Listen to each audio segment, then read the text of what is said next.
Baik, Assalamualaikum warahmatullahi wabarakatuh. Selamat siang, teman-teman mahasiswa Unsia. Perkenalkan, saya Sinta Wahyuni. Saya adalah dosen yang tutor pengampu estetika humanisme. Baik, pada hari ini, materi kita adalah tentang estetika humanisme. Apakah PPT ini ada kelihatan, teman-teman? Kelihatan ya? Kalau nggak kelihatan, bisa dibilang kelihatan tidak teman-teman? Pak Faiz, Pak Firden, Pak Sandi, Bu Asia, Bu Diana. Kelihatan, Bu. Oke, baik kalau begitu. Walaupun wajahnya nggak kelihatan atau Ya, sudah masih off kelihatan, Bu. kamera, tapi saya harapkan ada suaranya juga ya. Baik, kalau begitu kita mulai saja.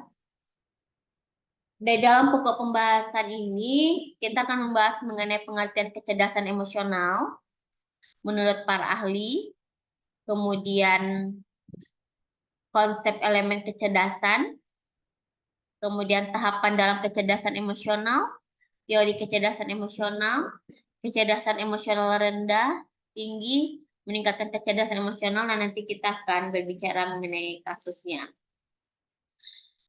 Baik, mengapa kecerdasan emosional itu sangat penting menurut teman-teman semuanya? Kenapa kecerdasan emosional ini sangat penting bagi kehidupan kita sendiri? Bagaimana teman-teman? Ada yang mau menjawab? Baik, kalau begitu saya jelaskan. Kenapa kecerdasan emosional ini sangat penting dan sangat berperan besar dalam kehidupan kita sehari-hari ya. Karena dari kecerdasan emosional ini akan terlihat bagaimana cara kita berkomunikasi, bagaimana kita bisa mengambil keputusan, bagaimana kita bisa mengolah stres kita.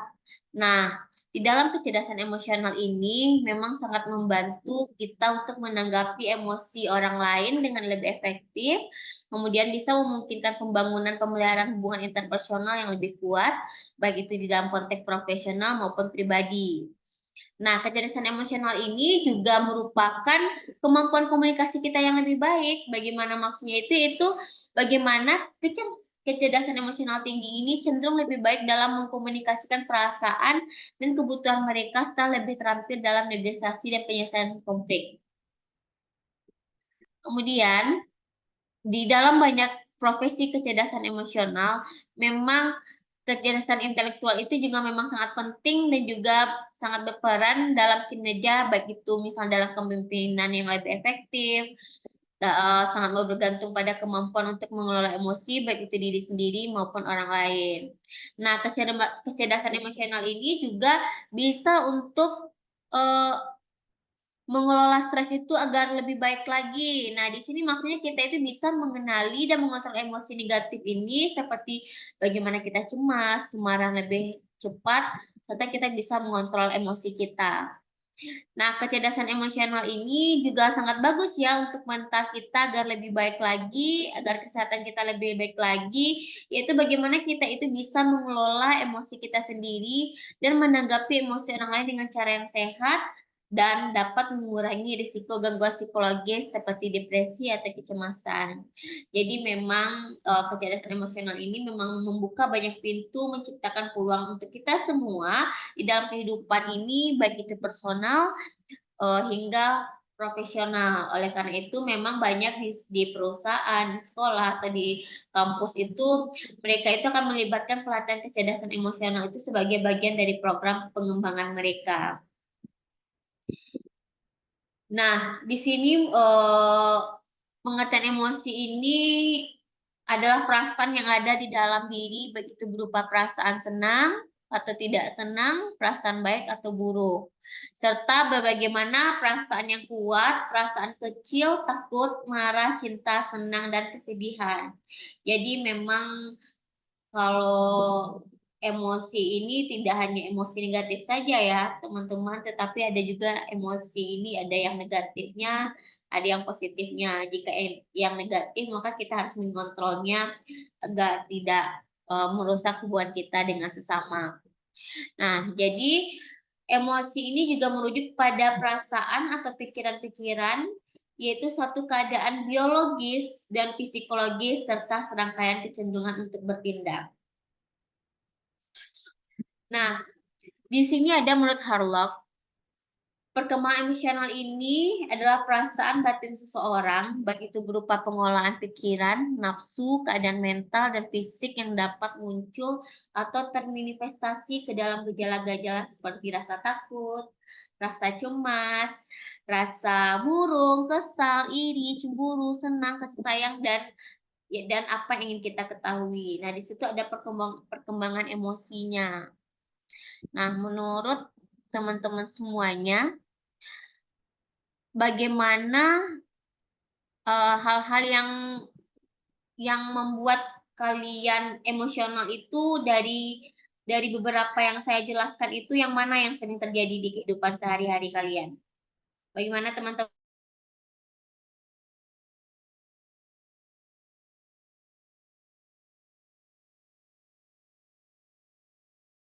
Bagaimana teman-teman? Pernah tidak kalian merasakan rasa iri, cemburu, senang, cemas, atau murung, atau sebagaimana? Pernah tidak?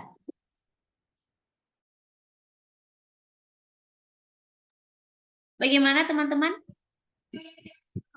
Pernah tidak merasakannya?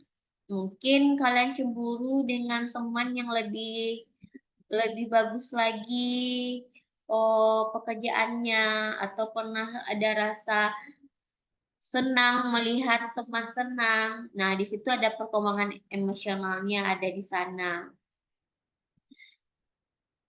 Nah, misalnya aja ada remaja mungkin yang merasa iri pada temannya itu punya handphone, kayaknya handphonenya bagus ya, seperti iPhone.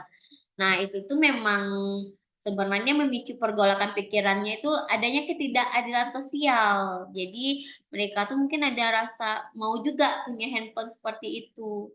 Nah, itu bagaimana caranya kita atau kita bisa mengontrol emosi itu gitu. Kemudian di sini ada juga pengertian kecerdasan emosional ini menurut Peter Slow, yaitu himpunan bagian dari kecerdasan sosial yang melibatkan kemampuan memantau perasaan sosial yang melibatkan kemampuan pada orang lain, memilih-milih semua yang menggunakan informasi ini untuk membimbing pikiran dan tindakan. Nah, di sini maksudnya kemampuan yang utuh untuk memahami dan merespons secara efektif terhadap emosi dan suasana hati orang lain itu dalam konteks sosial ini melibatkan bagaimana kita memantau perasaan, yaitu kita mengamati dan mengenali emosi orang lain. Yang kedua itu memilah-milah emosi. Nah, kita terus bisa menganalisis, memahami emosi tersebut, termasuk apa penyebabnya dan bagaimana mereka mempengaruhi perilaku. Kemudian kita menggunakan informasi, itu kita bisa menerapkan pemahaman ini untuk mengarahkan tindakan dan reaksi sendiri dalam interaksi sosial. Nah, kita bayangkan aja mungkin seorang tim manajemen, dia melihat salah satu anggota timnya tampak murung dan kurang bersemangat yang tidak biasa bagi anggota tersebut. Nah, manajer tersebut memutuskan untuk mendekati atau menanyakan cara halus apa yang mungkin mengganggu anggota tim tersebut.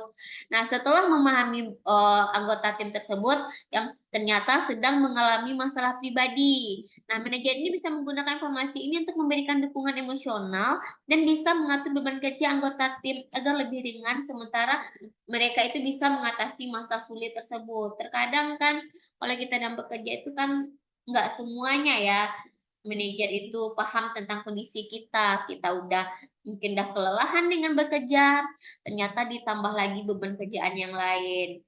Nah, jadi di dalam contoh yang saya berikan itu, kita tidak hanya mengenali emosi anggota tim saja, tetapi kita juga bisa memahami penyebab dan mengambil tindakan yang membantu baik anggota tim, kemudian menunjukkan bagaimana kecerdasan sosial itu dapat mempengaruhi kepemimpinan yang efektif yang bisa membina hubungan kerja yang kuat.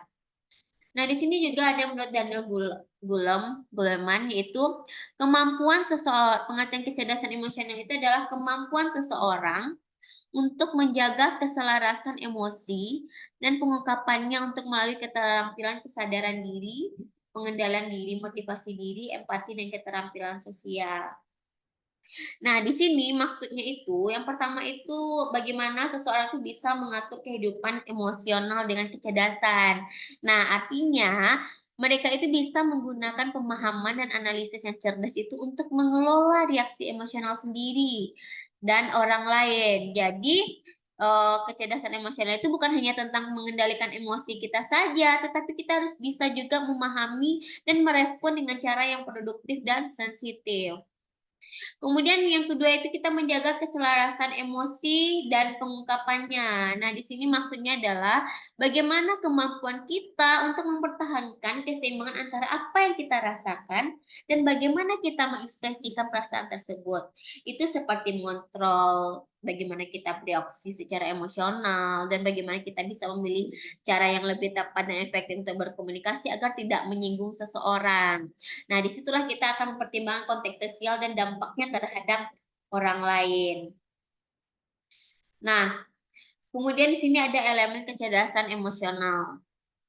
Yang pertama itu mampu mengenali emosi, kemampuan, kekuatan, kelemahan, dan batas diri. Nah, di sini maksudnya itu bagaimana kemampuan kita untuk mengenali dan memahami emosi sendiri itu serta dampaknya pada orang lain yang di sekitar kita. Nah, langkah pertama mungkin kita dengan mengelola emosi itu secara efektif karena memang memungkinkan individu itu untuk memahami apa yang mereka rasakan sebelum bereaksi. Kemudian itu mengontrol emosi dengan tindakan dengan baik, tindakan impulsif yang merugikan, yaitu dengan cara kita itu mengendalikan diri, yaitu bagaimana kita mengolah impuls atau emosi sendiri sehingga tidak mendominasi tindakan atau reaksi. Nah, ini memang termasuk menahan diri dari keputusan impulsif dan menjaga ketenangan di bawah tekanan. Kemudian ketiga itu ada mampu memotivasi dirinya dalam melakukan sesuatu tindakan yang akan datang, yaitu dengan mendorong diri sendiri untuk bertindak menuju tujuan atau standar yang diinginkan.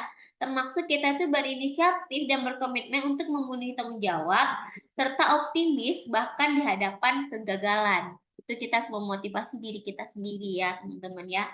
Nah, keempat itu ada empati, yaitu mampu memahami orang lain secara emosional, peduli, dan tulus dalam interaksi sosial. Nah, di sini kita itu harus memahami dan merasakan apa yang dirasakan orang lain, yang sangat penting juga dalam mengelola interaksi sosial dan dapat membangun hubungan ini lebih baik. Nah, yang terakhir ini adalah keterampilan sosial, yaitu mampu bernegosiasi sosial dengan kemampuan berkomunikasi dan membangun relasi. Jadi, kemampuan sosial ini adalah kemampuan untuk mengelola hubungan dan membangun jaringan serta kemampuan untuk menemukan solusi bersama untuk menciptakan ikatan sosial yang positif. Nah, contohnya di sini. Mungkin seorang guru itu dia menyadari bahwa siswanya itu sudah menunjukkan minat atau partisipasi di dalam kelas. Nah, pertama-tama mungkin dengan kesadaran diri itu kita dengan cara memeriksa cara pengajarannya, kemudian kita harus berempati untuk memahami dari perspektif siswa. Setelah itu, guru tersebut mungkin bisa menggunakan keterampilan sosial dengan menyesuaikan metode pengajaran agar lebih menarik lagi bagi siswa. Jadi sambil menggunakan pengendalian diri untuk tidak merasa frustasi atau menyerah, guru itu juga menggunakan motivasi diri untuk tetap berkomitmen pada tujuan mengajar meskipun menghadapi tantangan. Terkadang kan nggak semua siswa ya yang mau belajar materi misalnya materi misalnya estetika humanisme. Nah, bagaimana seorang guru tersebut bisa mengendalikan dirinya dengan sabar agar tidak frustasi dan menyerah? Dia itu mencarilah model pembelajaran yang dapat menarik siswa tersebut untuk belajar tidak mata kuliah atau materi tentang estetika humanisme misalnya.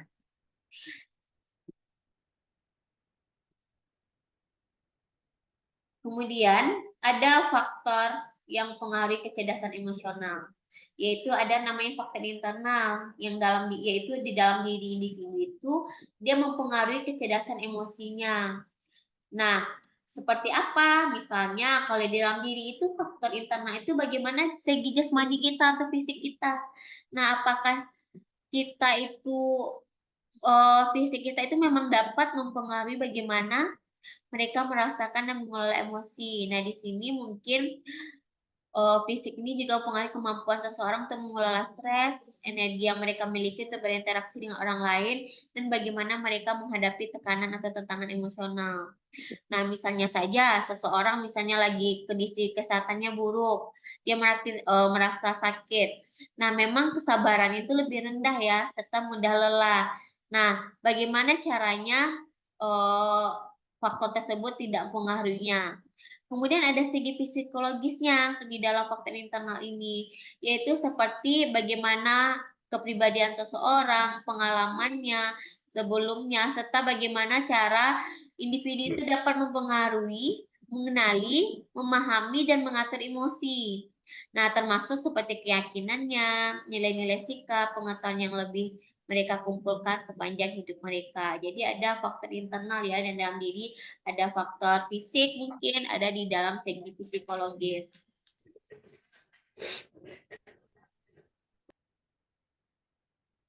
Nah, jadi faktor internal ini bisa kita garis bawahi bahwa faktor internal ini adalah kondisi seseorang dalam menentukan seberapa efektif mereka dalam menggunakan kecerdasan emosional dan kehidupan sehari-hari. Untuk mengetahui apakah faktor jasmani, psikologi itu memang dapat mempengaruhi kecerdasan emosional, serta dapat membantu dalam memahami mengapa orang-orang bereaksi berbeda terhadap situasi yang sama, dan bagaimana intervensi dalam mereka merancang atau meningkatkan kecerdasan emosional mereka. Kemudian ada faktor eksternal, yaitu adalah stimulus dan lingkungan di mana kecerdasan emosi itu berlangsung. Nah, stimulus itu sendiri, ini mengacu pada peristiwa atau sesuatu yang terjadi dapat mereaksi emosional. Nah, seperti misalnya ada tindakan atau kata-kata orang lain yang bisa menyebabkan kita terpengaruhi. Tunggu sebentar ya.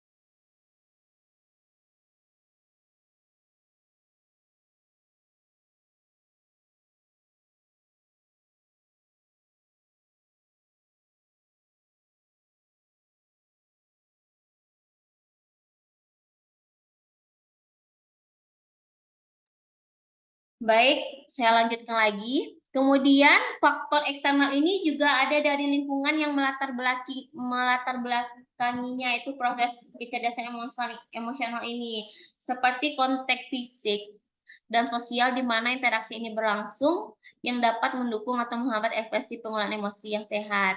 Nah, misalnya di dalam lingkungan mahasiswa, mungkin di dalam belajar akademis mereka tuh sangat kompetitif dan stres, mungkin dalam merasakan tekanan emosional yang tinggi, mungkin dari tugasnya, belum lagi interaksinya, mungkin banyak hal yang mempengaruhi lingkungannya. Nah, di situ bagaimana caranya kita bisa bisa mengelola kecerdasan emosional ini, mungkin siswa kita bisa membuka, seperti kalau di sekolah-sekolah itu kita bisa berdiskusi dengan guru BK. Nah, kalau di mahasiswa ini mungkin bisa mencari solusinya dengan kita menyediakan, kampus ini menyediakan akses untuk konseling, seperti untuk seperti sumber daya kesehatan mental. Nah, mungkin mahasiswa itu bisa mengeluarkan emosinya atau berceritanya di tempat konseling tersebut.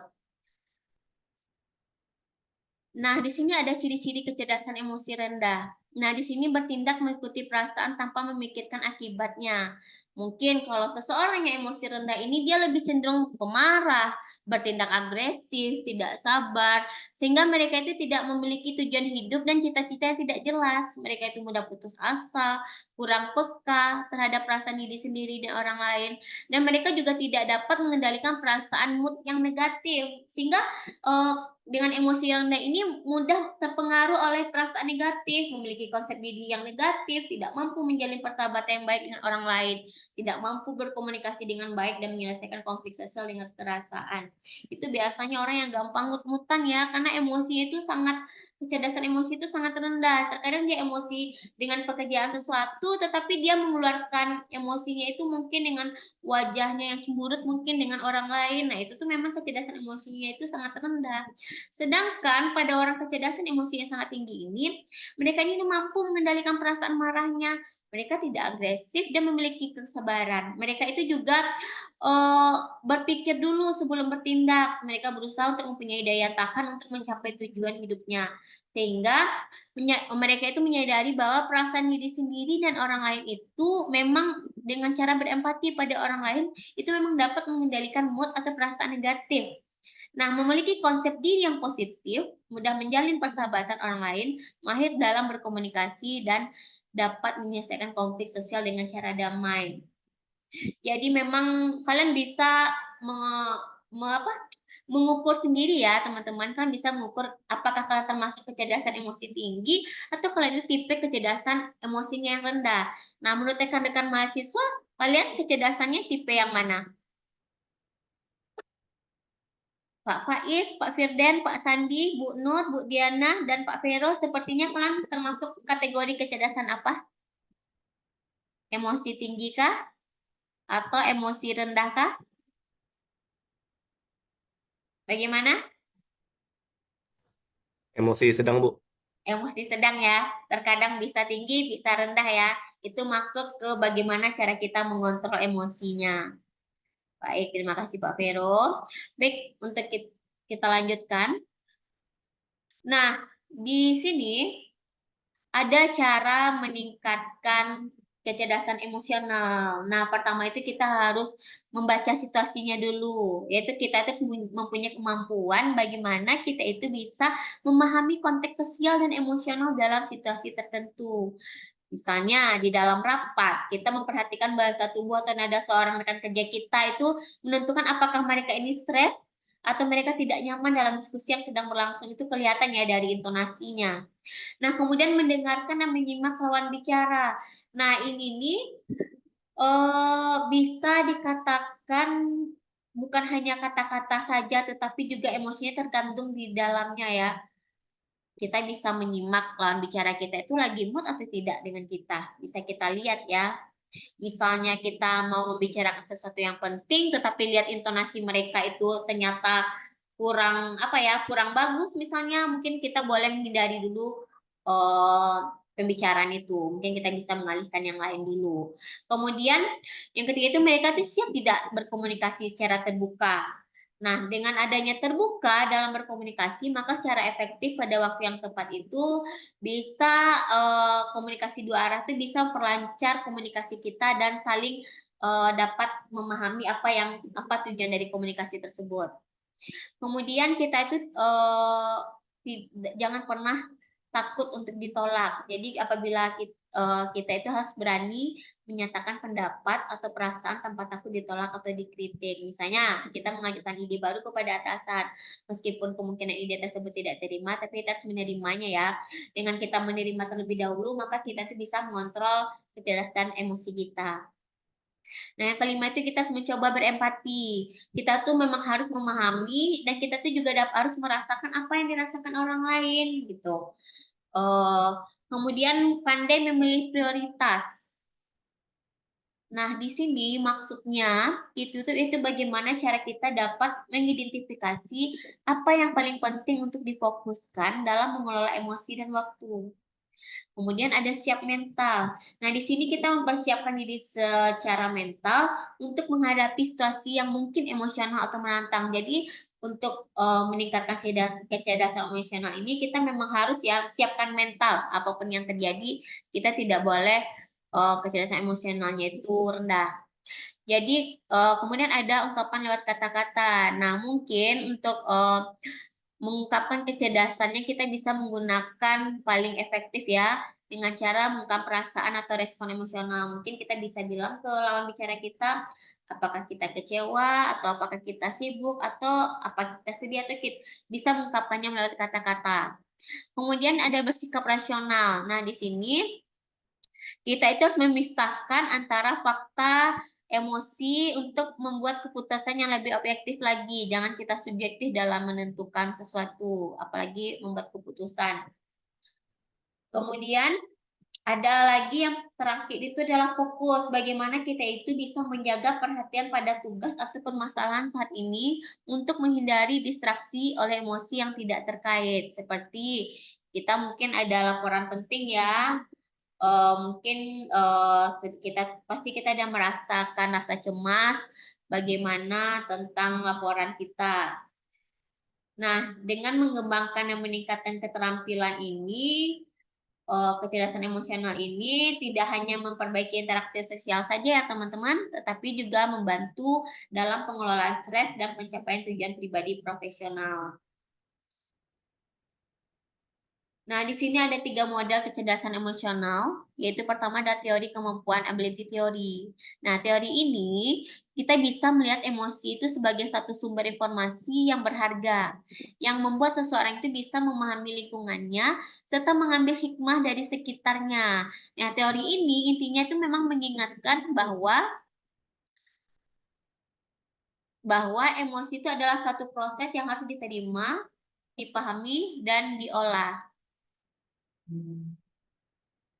Kemudian ada namanya teori sifat atau trait teori. Nah, ini bagaimana seseorang itu bisa menilai dirinya terkait dengan kemampuan perilakunya dalam bentuk self-report atau semacam penilaian atas dirinya sendiri. Kemudian ada juga kecerdasan emosional ini adalah teori campuran, yaitu bagaimana kita bisa menggabungkan antara konsep sifat serta kemampuan emosional seseorang.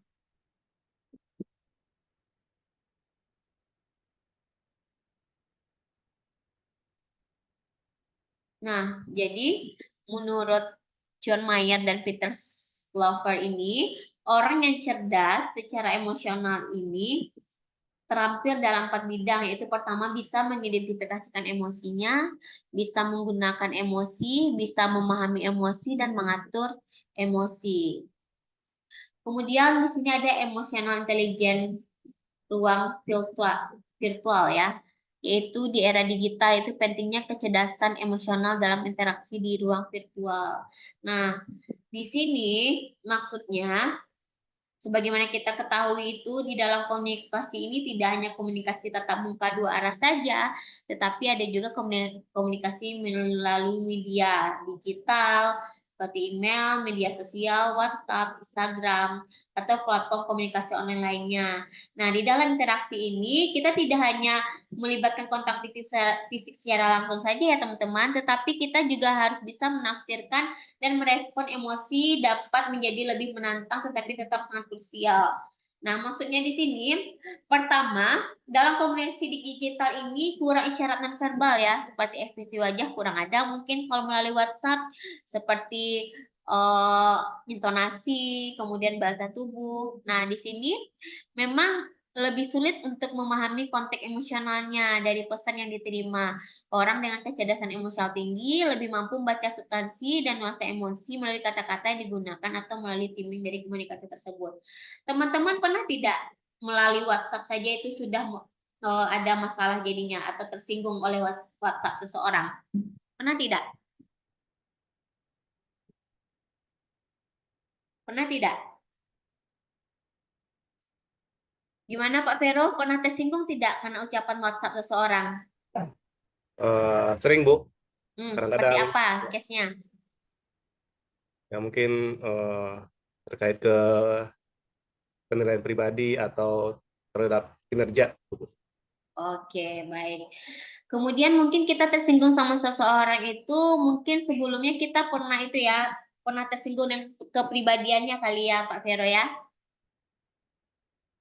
Iya, betul, Bu. Ya. Ya, memang misalnya kita memang ada sedikit masalah dengan seseorang itu, mungkin yang si orang ini tidak bermaksud seperti itu, tapi karena kita sudah emosi kita tidak terkontrol, dengan nada kita aja bahasa itu bisa berbeda kan? Dengan membaca WA-nya itu tergantung bagaimana kepribadian kita juga, apakah kita pernah tersinggung sama orang tersebut atau tidak. Nah, kemudian ada mencegah kesalahpahaman. Nah, memang dalam komunikasi digital ini lebih rentan terhadap kesalahpahaman karena keterbatasan dan penyampaian nada dan emosi. Kecerdasan emosional membantu individu ini untuk berpikir sebelum mereka merespon, memilih kata-kata yang tepat, dan mempertimbangkan bagaimana pesan mereka mungkin diterima oleh pihak lain. Misalnya Bapak Ibu, teman-teman, di dalam WhatsApp, misalnya ada seorang mahasiswa me-WA dosennya, Assalamualaikum Ibu, Ibu di mana? Dengan tanda seru. Itu tanda seru itu apa maksudnya? Tersinggung atau tidak kalian? Dengan arti Bisa jadi, tanda Bu. seru, ya, tanda seru itu dia menegaskan ya. Padahal kita kan bisa bertanya menggunakan tanda tanya dengan kata-kata titik, koma, tanda seru itu aja di dalam WhatsApp atau di dalam bahasa atau dalam kalimat itu bisa menyinggung seseorang.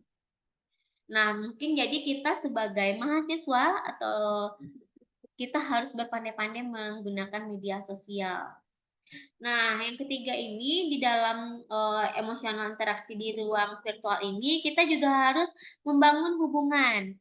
Nah, seperti misalnya interaksi secara virtual itu, kalau bisa kita kelihatanlah empati kita, perhatian, kemudian kata-katanya harus yang bagus. Nah, jadi dengan kecerdasan emosional tinggi ini kita dapat memelihara hubungan baik meskipun terpisah secara fisik. Kemudian di sini etika berkomunikasi digital sebagai panduan interaksi di ruang filter empati, yaitu terkait pengendalian emosional dan pemahaman lebih dalam mencakup di dalamnya ada pola pikir, empati seseorang kepada orang lain. Nah, kecerdasan emosional ini memang membantu interaksi dalam berbagai konteks, situasi, kondisi sebagai keterampilan sosial. Jadi memang di dalam zaman sekarang ini, misalnya zaman era digital ini, mungkin yang jauh jadi dekat, yang dekat jadi jauh. Terkadang di dalam kita berkumpul misalnya kan, tapi sebagian saat berkumpul itu dia masih main handphone kan, chat-chatan sama yang lain, padahal dalam tahap berkumpul. Jadi kita tuh di dalam bermasyarakat itu sebenarnya kita harus menanam empati kita. Kemudian di sini ada tips agar bisa cerdas emosi dengan digital. Yang pertama itu adanya kesadaran diri. Nah, kesadaran diri ini memang kita itu harus mempunyai kemampuan untuk mengenali dan memahami emosi, kekuatan, kelemahan nilai, dampaknya kepada orang lain dalam konteks digital. Ini melibatkan bagaimana perasaan kita dipengaruhi oleh interaksi online. Jadi kita itu memang harus mengerti emosi kita itu saat memakai gadget. Atau misalnya kalau lagi emosi, nggak usah aja dulu chat-chatan atau mengirim-ngirim status atau apa-apa. Nah, yang kedua itu adanya pengelolaan diri. Jadi memang pengelolaan diri di sini itu untuk kemampuan kita untuk mengatur emosi dan perilaku sesuai dengan situasi. Nah, dalam dunia digital ini kita itu harus mengendalikan impuls untuk bereaksi secara negatif di internet dan memilih untuk merespons secara konstruktif. Terkadang kan orang-orang itu akan terpancing dengan komen-komen orang di sosmed kan. Padahal sekarang ini mulutmu adalah harimau ya. Mulutmu setajam pisau. Memang dengan kata-kata di sosmed itu bisa menghancurkan mental seseorang. Nah, eh, jangan sampai kata atau komen-komen kita itu bisa merusak mental seseorang. Itu harus ada pengendalian diri kita. Kemudian ada kesadaran terhadap orang lain. Nah, di sini adalah kemampuan untuk memahami kebutuhan perasaan dan kekhawatiran orang lain dalam ruang digital. Seperti bagaimana kita membaca nuansa dalam komunikasi tertulis dan menjadi sensitif terhadap bagaimana kata-kata yang bisa diterima orang lain. Misalnya, seorang manajemen tim virtual, dia memperhatikan bahwa ada salah satu anggotanya yang biasanya aktif, belakang ini tampak kurang berpartisipasi. Nah, manajer ini harus menjangkau anggota tersebut melalui chat pribadi untuk menyatakan perhatiannya atau menanyakan apakah dia baik-baik saja atau apakah butuh bantuan. Itu kesadaran terhadap orang lain. Yang kelima itu adalah kelola hubungan, yang bagaimana kita itu harus berinteraksi dengan orang lain serta memiliki kesadaran pula dengan grup seperti apakah yang kita sedang berinteraksi. Jadi memang dengan menerapkan keempat komponen kecerdasan emosional ini dalam interaksi digital ini tidak hanya untuk meningkatkan kesejahteraan pribadi saja, tetapi juga bagaimana kita itu harus menghadapi dunia itu yang semakin terkoneksi. Tetapi kita juga meningkatkan bagaimana kualitas efektivitas kemampuan dalam lingkungan profesional. Nah, dari materi yang saya sampaikan ini, apakah ada yang ingin ditanyakan? Silakan teman-teman. Atau ada yang ingin diserang? Atau ada yang ingin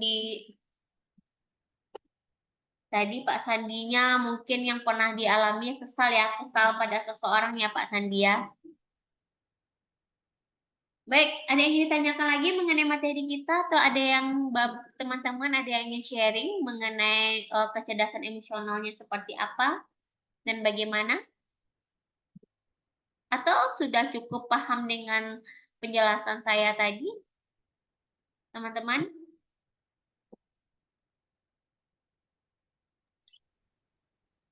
Gimana, Pak Sandi? Sudah paham? Atau ada yang ingin ditanyakan?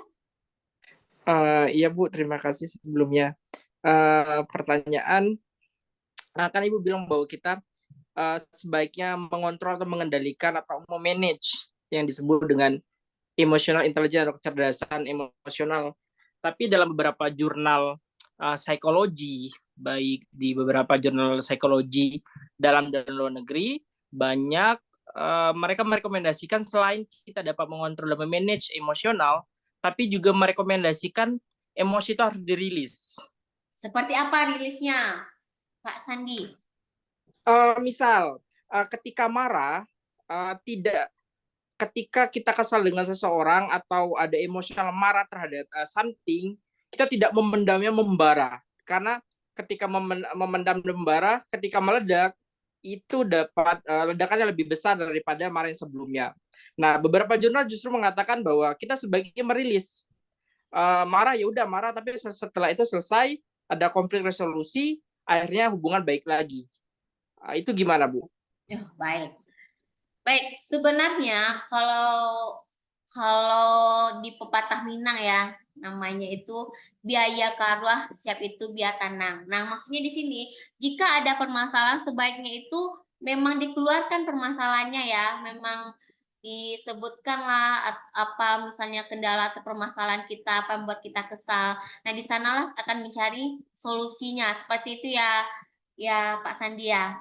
Dan memang sebaiknya jika ada sesuatu hal yang mengganjal pada diri kita, memang sebaiknya diucapkan atau diselesaikan. Nah, tetapi bagaimana caranya kita mengucapnya, itulah fungsinya kecerdasan emosional tingkat tinggi. Nah, kita memang dalam emosi, tetapi kita bisa menahan emosi tersebut melalui intonasi kita, atau mungkin seseorang yang tidak bisa menahan emosinya, mungkin agak 10 menit atau 5 menit menghindar dulu. Karena sesuatu hal yang tidak kita suka itu sangat boleh dibicarakan ya, tadi dirilis dikatakan.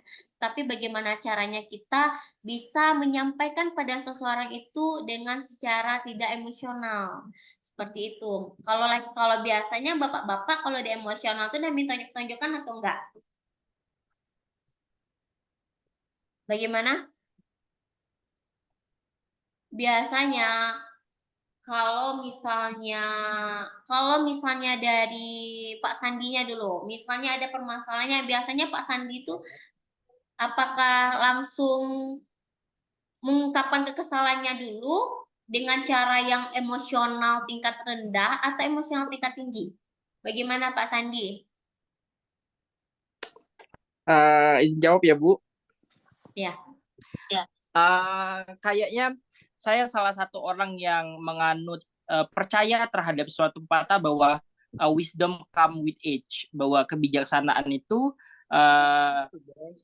ada hubungannya dengan umur. Nah, mungkin dulu ketika masih SD, SMP itu kalau marah atau apa ya langsung berantem sama temen. Karena tadi nih belum punya pengendalian dan emosional intelijennya tidak stabil atau instability emotional intelligence. Tapi ketika come with age, kita belajar, bekerja, kecerdasan sosial juga meningkat, kita beradaptasi dengan lingkungan, tidak terjadi lagi seperti itu. Kita bicara apa, karena saya tipikal orang yang straightforward, kalau saya tidak suka, saya bicara tidak suka terhadap seseorang, tapi setelah itu selesai, tidak ada permasalahan lagi, kita mulai hal yang baru lagi gitu. Nah, Gitu sih Bu kalau saya, Bu. Benar. Nah, terkadang tipe orang itu berbeda-beda ya Pak Sandi ya. Kalau mungkin kita ini tipe orang yang jika kita tidak suka sesuatu, kita mengungkapkannya langsung kan. Nah, tetapi ada beberapa orang tuh punya tipe yang berbeda. Kadang dia nggak terima hal yang seperti itu. Jadi tergantung bagaimana diri kita, apakah kita ingin lepas atau mereka. Kalau saya memang tipe orang yang kalau memang tidak sesuatu tuh memang lebih gampang langsung saya ucapkan, tapi saya tetap menggunakan kecerdasan emosional tingkat tinggi dengan tidak menyinggung seseorang. Nah, itu kita kembalikan lagi pada orang lain lagi, begitu. Ya, silakan Pak Bravo, mungkin ada yang ingin di-sharing? Pak Bravo? Ada yang ingin di-sharing mengenai kecerdasan emosional? Pak? Untuk sekarang mungkin belum Bu, karena saya baru masuk juga. Baru bergabung ya, Jadi baik. menyimak. Oke Pak Sandi, sepertinya memang setiap ada permasalahan itu sebaiknya itu memang tidak boleh dipendam ya, tetapi memang harus kita ungkapkan karena sesuatu hal yang dipendam-pendam itu akan menjadi bom waktu. Tetapi bagaimana cara kita mengungkapkan hal yang tidak kita suka itu kita ya dengan menggunakan kecerdasan emosional tingkat tinggi, yaitu menyampaikan sesuatu yang tidak kita sukai tetapi dengan menggunakan mungkin nada yang rendah atau kalau bisa tidak begitu menyinggung orang lain. Sebagaimana kita ketahui, misalnya kita ada permasalahan dengan rekan kerja, otomatis kita akan bertemu, tiap sebentar akan bertemu kan, dan tidak ada mungkin orang yang akan bermusuhan secara terus-menerus. Minimal pasti mereka akan ketemu lagi atau akan seperti sedia kala lagi. Tapi kalau kita menggunakan kecerdasan emosional tingkat tinggi, itu tuh akan memang tidak bagus di dalam rekan kerja, itu akan membuat kita tuh tidak nyaman dengan pekerjaan kita. Bagaimana Pak Sandi? Atau teman-teman yang lain? Ya Pak Sandi? Ya Bu, terima kasih, sangat menarik topiknya. Tapi saya mempertimbangkan akhirnya sangat setuju banget dengan yang Ibu bilang bahwa tidak boleh menyinggung seseorang. Jika boleh diizinkan sedikit menanggapi bahwa kayaknya kita juga harus mempertimbangkan interculture communication-nya juga. Ketika berhadapan dengan ada timur, mungkin kita harus sangat hati-hati terhadap bicara tadi nih untuk tidak menyinggung. Nah, tapi kebetulan karena saya pernah sekolah di luar negeri di Eropa khususnya dan juga bekerja dengan orang-orang Eropa, budaya itu justru changing. Kita harus step forward, kalau nggak suka.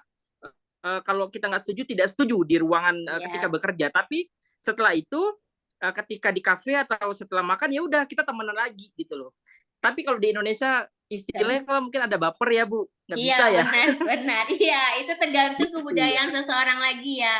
Ya Pak, itu ya Pak Sandi ya, yang memang jadi memang di dalam, makanya terkadang untuk kecerdasan emosional ini kita tidak hanya bisa mereferensikan dari dunia barat ya, kita juga mereferensikan dari Indonesia ini juga lebih ke timur kayaknya ya Pak, itu ya. Orang di sini nih kalau tersinggung itu kadang bisa sampai berbulan-bulan nggak saling tegur sapa.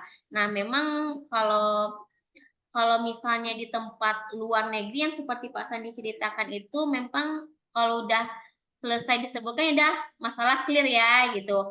Nah, terkadang orang-orangnya itu ada sebagian itu dia tidak menerima disalahkan orang lain. Nah, di situ yang mungkin yang jadi tergantung bagaimana kita itu menilai kepribadian orang. Orang ini termasuk bisa nggak kalau kita sampaikan kesalahan kita sama dia.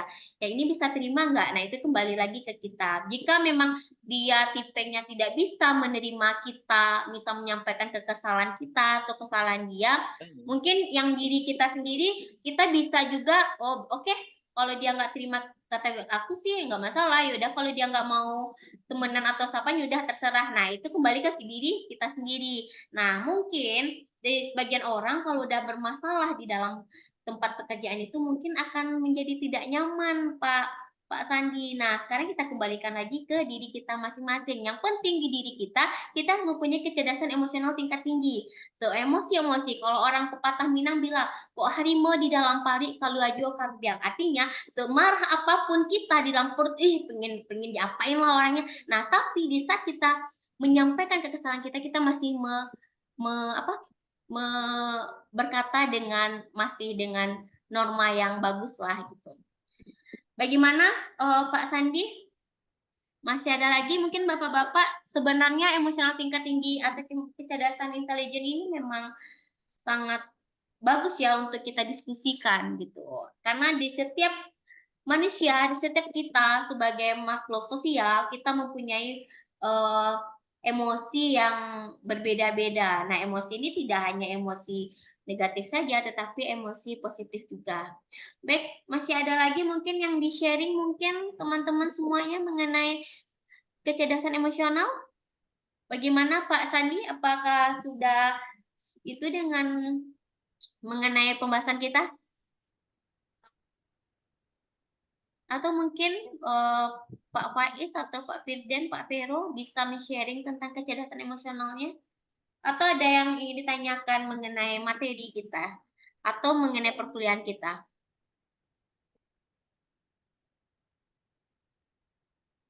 Bagaimana, teman-teman?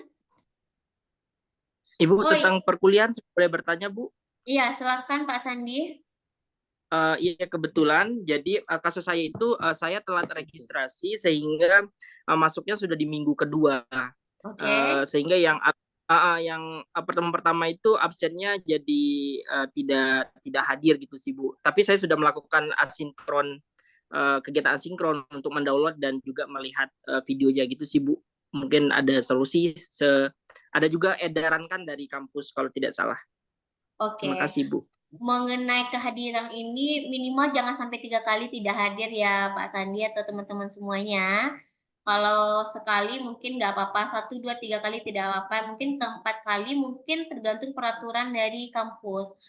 Jadi yang penting Pak Sandinya jangan ambil itu lagi lah, ngambil absen lagi gitu. Kalau untuk perkuliahan mungkin ada yang tanyakan lagi? Aman ya kalau 1 kali, 2 kali, 3 kali nggak hadir ya? Ibu, maaf banget, tapi ada surat edaran dari kampus bahwa presensinya itu bisa dihapuskan, Bu, bisa dibuat menjadi hadir Oh gitu. sampai tanggal 12 gitu sih, Baik. Bu. Kalau Kalau tidak salah sih, Bu. Baik. Kalau mengenai kehadiran itu sebenarnya aman-aman aja ya Pak ya. Mungkin untuk nilai mungkin kalau misal 1, 2 kali, 3 kali nggak hadir, mungkin itu tidak terlalu mempengaruhi ya. Aman. Kalau memang seperti itu mungkin karena gini, sistemnya di LMS ini kita kan buka kelas, misalnya presensi langsung diisi baru tutup kelas. Jadi kayaknya nggak bisa lagi diubah. Tapi kalau untuk penilaian sepertinya tidak mempengaruhi penilaian saya Pak Sandi seperti itu. Cuma kalau seandainya memang bisa diubah, mungkin nanti akan saya tanyakan lagi dengan Kaprodi, bagaimana kalau bisa saya ubah akan saya buat hadir. Baik, ada yang ingin ditanyakan lagi, teman-teman? Mungkin teman-teman ada grup estetika humanisme tidak? Bisa minta tolong saya buatkan grup. Kalau bisa, tolong buatkan grup. Nanti saya kirimkan nomor HP saya di grup diskusi. Jadi jika minggu depan kita Zoom lagi ya, teman-teman ya. Jadi saya harap kehadirannya. Untuk Pak Sandi absennya kalau bisa Ada, Bu. ya. Apa Pak Sandi? Ada grup estetika humanisme ada? Ada Bu, ada. Sudah ada tadi, bahkan Zoom ini juga saya sampaikan kepada teman-teman yang di grup kita gitu juga sih Bu. Oke, baik. Baik. Baik, kalau gitu tolong masukkan saya ke grup. Jadi Saya masukin kalau nanti. misalnya, oke. Jadi kalau misalnya ada kendala apapun mengenai perkuliahan atau ketidakhadiran kalian, kalian bisa langsung chat saya. Insya Allah saya akan itu ya merespon chat-chat kalian semuanya. Apalagi kita jauh-jauh ya, semuanya di Jawa semuanya ya. Memang saya ada yang mungkin ada yang di luar juga, nggak tahu ya kalau. Baik, ada yang lagi ditanyakan mengenai perkuliahan kita? Mungkin Pak Bravo yang baru bergabung? Iya, Nabila? Ya, Mbak Nabila? Mungkin bisa di-share nomornya di kolom Oke, komentar, nanti kita baik Mbak Diana. Baik, saya share di sini aja ya. jadi.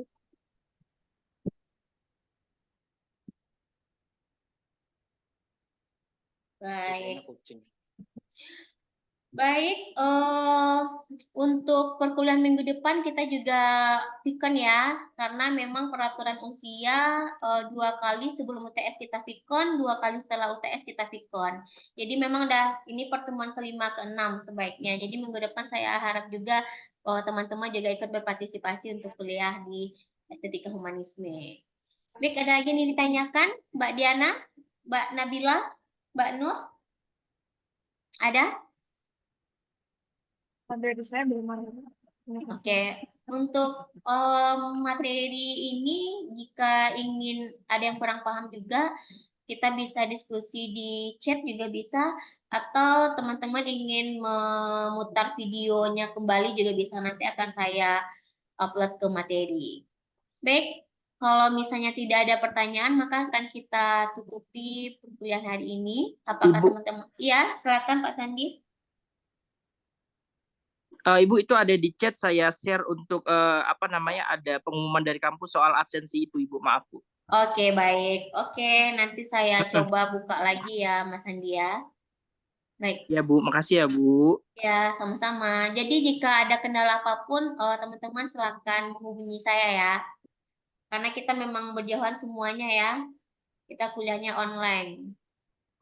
Baik, ada lagi yang ditanyakan sebelum kita tutup materi kita hari ini? Silakan, teman-teman, ada yang ditanyakan?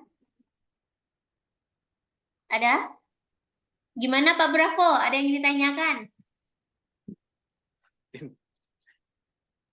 Tidak ada Bu. Oh, Sebenarnya tentang emosional ini belajarnya kita juga otodidak ya teman-teman ya. Karena kita pernah mengalami emosi yang sedih, marah, kesal, bahagia. Nah, semakin banyak seseorang yang biasanya yang biasa kalau seseorang yang biasa tertekan itu bisa tidak membuat emosionalnya itu jadi apakah jadi tingkat rendah atau tingkat tinggi? Gimana Pak Bravo kalau orang yang biasa tertekan itu? Kalau emosional tingkat tinggi itu maksudnya seseorang itu dia bisa mengatur emosinya atau mengontrol emosinya. Kalau seseorang yang tingkat rendah itu dia susah untuk mengontrol emosinya. Maka terkadang mungkin teman-teman ada yang lihat orang tuh yang nggak mood ya, yang baperan. Nah, di situ. Baik, sepertinya tidak ada ya. Gimana Pak Bravo? Apa kita cukup saja kuliah kita hari ini? Mbak Diana, Mbak Nur, Mbak Nabila, Mas Sandi, Mas Vero, dan Mas Firden, Mas Faiz. Kita cukupkan? Gimana? Kita cukupkan ya. Baik, kalau begitu saya tutup perkuliahan hari ini. Saya ucapkan terima kasih atas partisipasi teman-teman semuanya. Dan saya harapkan minggu depan teman-teman juga bisa hadir di video conference Zoom kita. Kalau begitu saya tutup dengan Assalamualaikum warahmatullahi wabarakatuh. Selamat siang semuanya. Waalaikumsalam warahmatullahi wabarakatuh. Selamat siang Ibu. Terima kasih. Iya, saya izin live ya.